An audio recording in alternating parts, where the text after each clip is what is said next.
prendre un nom de plume. Bonne ou mauvaise idée?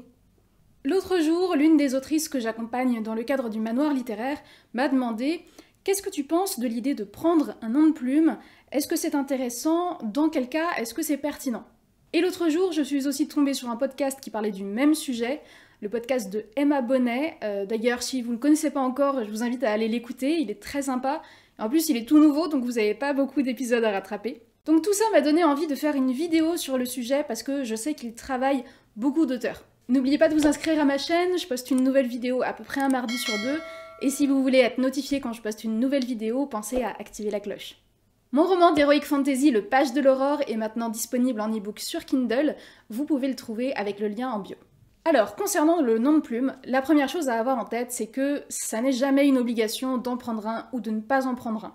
C'est vraiment à vous de choisir ce que vous avez envie de faire, enfin c'est votre nom, c'est vous que ça concerne en premier, ça doit vraiment être une décision personnelle. Ne demandez pas à d'autres personnes de valider si oui ou non vous devez le prendre, ça doit venir de vous.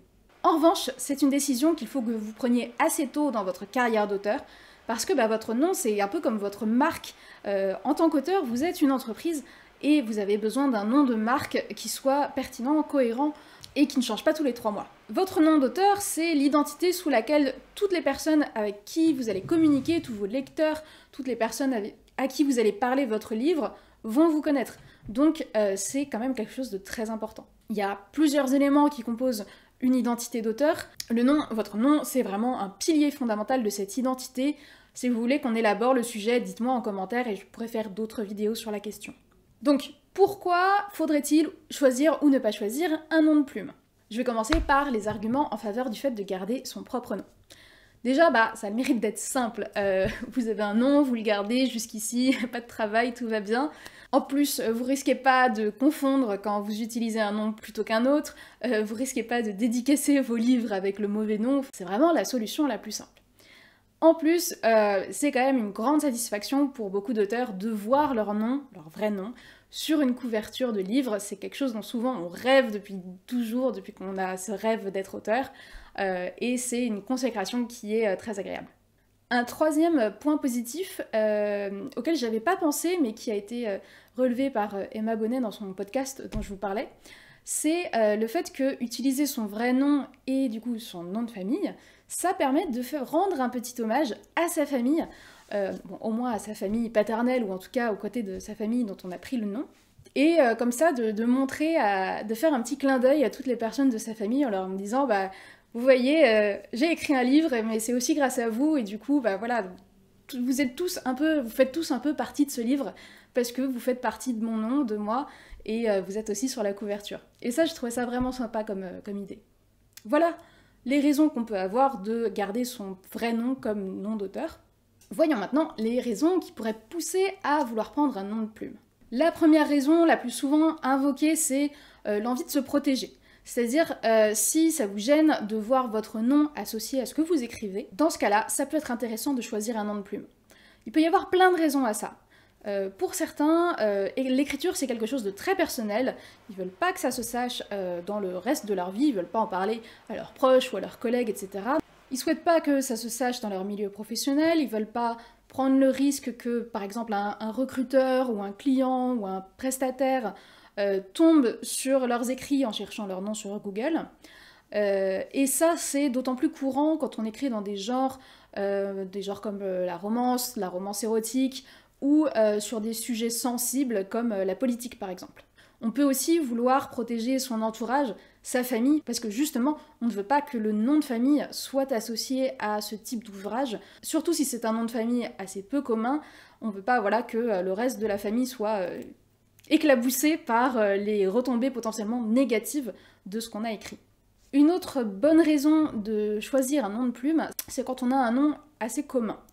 Alors, c'est vraiment pas une obligation, je le redis, mais si par exemple vous vous appelez Claire Martin, c'est un nom qui est, je pense, très répandu, et il y a probablement plein d'autres personnes qui portent le même nom que vous. Et peut-être parmi ces gens-là, il y en a aussi qui écrivent. Un lecteur qui a entendu parler de vous et qui cherche vos romans et qui tape Claire Martin sur Google, eh ben, il va pas forcément tomber sur vous, il va pas forcément tomber sur vos livres, et ça c'est dommage. Pareil si vous avez un nom proche de celui d'une célébrité, ou enfin d'une personne connue pour une raison ou pour une autre, que ce soit une bonne ou une mauvaise raison, dans une optique de référencement, c'est toujours mieux si les gens qui vous cherchent, vous, tombent sur vous quand ils cherchent votre nom, sur les moteurs de recherche, que ce soit Google ou Amazon ou autre. Enfin, une autre raison d'utiliser un, voire plusieurs noms de plumes, c'est quand on écrit dans des genres littéraires très différents. Par exemple, vous écrivez des livres pour enfants, des thrillers et de la romance érotique. Dans ces cas-là, ça peut être pertinent d'avoir un nom de plume différent pour chaque genre littéraire.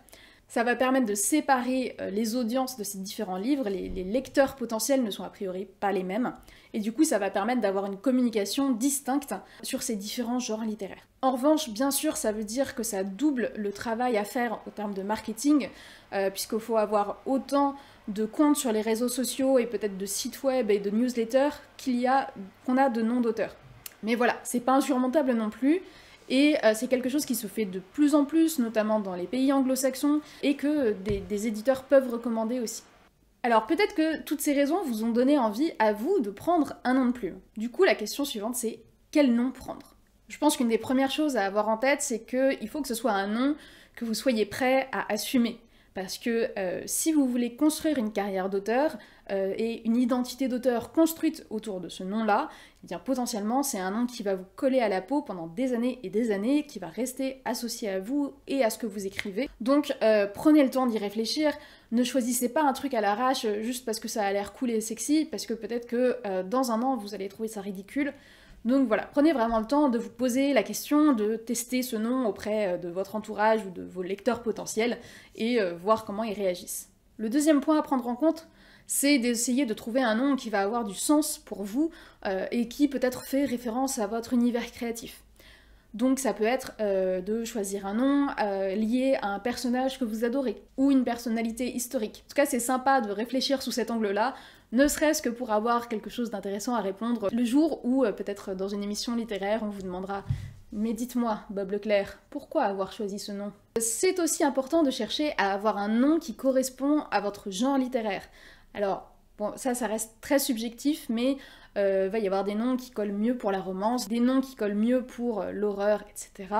Et essayez de ne pas choisir un nom de bisounours si vous écrivez des thrillers super gore, et inversement. Donc pour ça, vous pouvez tout simplement regarder si les auteurs de votre genre littéraire ont des noms un peu évocateurs, qui sont peut-être du coup des noms de plumes, et de trouver, d'identifier quels sont les grands marqueurs de ce genre littéraire à partir de là. Enfin, pensez à utiliser un nom qui soit prononçable. Je vois beaucoup d'auteurs qui choisissent des noms anglais, il n'y a aucun problème avec ça, mais il faut quand même que ce soit prononçable par le lecteur français moyen, sinon c'est un petit peu pénible. Donc voilà, évitez d'avoir des noms trop compliqués, avec des accents chelous, etc. Vous pouvez aussi faire tout à fait simple comme nom de plume, en utilisant seulement les initiales de votre prénom, plutôt que votre prénom complet. C'est une façon simple et rapide de vous cacher un petit peu, sans trop vous prendre la tête non plus. Il y a plein de grands auteurs classiques qui ont des noms de plumes, hein, donc il n'y a vraiment aucune...